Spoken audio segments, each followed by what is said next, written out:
Okay, Article-4 credits vs contracts. Okay, credit அப்படின்னா என்ன? Letter of credit, LC. Contract அப்படின்னா sales contract.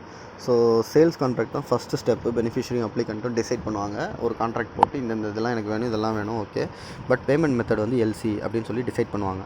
So அவங்க decide பண்ணதுக்கப்புறம் ஒரு எல்சி அப்ளிகண்ட் வந்து ஃபில்அப் பண்ணி தரான், அப்ளிகேஷன் ஃபில்அப் பண்ணி இஷ்யூங் பேங்க்கிட்ட இஷ்யூ பண்ண சொல்கிறான் அப்படின்னா அதில் அப்ளிகண்ட் வந்து எந்த ஒரு கிரெடிட் சம்மந்தமான வேர்டும் மென்ஷன் பண்ணியிருக்கக்கூடாது. ஃபார் எக்ஸாம்பிள், எனக்கு கூட்ஸ் எல்லாமே சேல்ஸ் கான்ட்ராக்ட் படி இருக்கணும் அப்படின்னு சொல்லியிருக்கூடாது.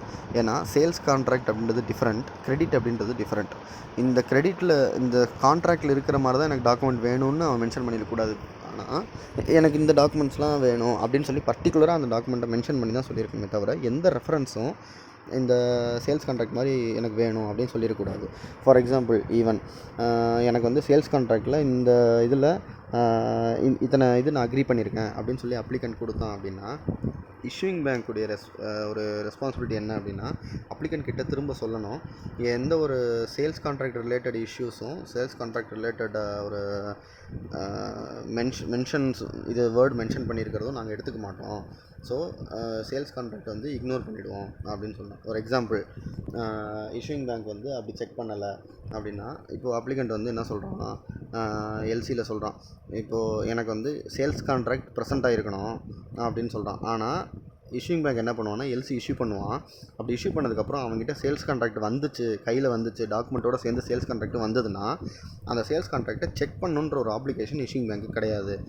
ஏன் அப்படின்னா இந்த யூனிஃபார்ம் கஸ்டம்ஸ் அண்ட் ப்ராக்டிஸ் அப்படின்றது சேல்ஸ் கான்ட்ராக்ட் கிடையாது, எல்சிக்கு மட்டும்தான் கொடுத்துருக்காங்க.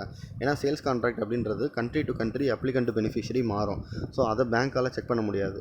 அதனால தான் கான்ட்ராக்டை எந்த ஒரு மீன்ஸ்லேயும் பேங்க் வந்து என்கரேஜ் பண்ணவே கூடாது கிரெடிட்டில் மென்ஷன் பண்ணுறதுக்கு அப்படின்றது. இப்போ எக்ஸாம்பிள் வந்து சேல்ஸ் கான்ட்ராக்ட் இன்க்ளூட் பண்ணிட்டான் கிரெடிட்டில், எனக்கு இந்த சேல்ஸ் கான்ட்ராக்ட்லாம் நீங்கள் செக் பண்ணி தான் தரணும் அப்படின்னு சொல்லி இஷ்யூயிங் பேங்க் கிட்ட சொல்லிட்டான் அப்படின்னா நம்ம இஷ்யூயிங் பேங்க் வந்து அதை உட்காந்து செக் பண்ணால் கண்டிப்பாக ஒரு நாள் ஆகிடும் ஒரு சேல்ஸ் கான்ட்ராக்ட் செக் பண்ணுறதுக்கு. இந்த கான்ட்ராக்ட் படி தான் இந்த டாக்குமெண்ட்ஸ்லாம் வந்திருக்கா அப்படின்றது.